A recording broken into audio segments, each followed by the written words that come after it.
Wow. have valve action. I'm excited. We got things moving. This is amazing. I'm really happy with how everything's fitting and how it's all coming together. I'm gonna pull the checking push rods out and measure the lengths, and then I'll get on the phone to Smith Brothers tomorrow and start talking to them about what push rod I want to get in this engine. This much camshaft and this much valve spring, and this push rod length. What does the wall thickness need to be? What does the tubing diameter need to be?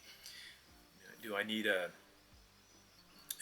7/16 taper wall push rod, something really exotic, or do I get away with a 3/8 push rod with, like a heavy wall, like an 080 wall or 095 or something like that, wall thickness?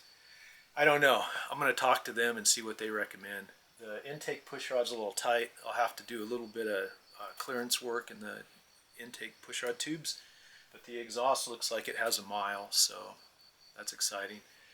You can see by the video that I'm running a lash cap on the exhaust, but I'm not running one on the intake, and that's because I ordered the intake valves later, and I was able to specify a longer tip, so that way I would not have to run a lash cap on the titanium intake valves. I guess that's 8 less little tiny pieces in the motor, so that's a win. Hey, I just want to take a second and thank everybody that has subscribed to our channel. I really appreciate it. We've got a lot of new subscribers lately, and I want to say thank you for subscribing.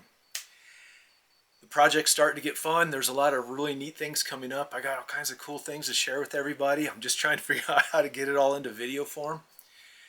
I'm making progress, and things are moving right along. There was a big delay in the videos because I had a bunch of other things come up. Our van broke, and we had all kinds of things come up that derailed me from this project. But I'm happy to report that everything's out of the way. Now I get to work on this thing. It's kind of like my favorite time of year. I hunker down in the shop and get a few things done. I'm going to share them all with you. So, thanks for coming along. Thanks for being here, and I'll see you guys real soon.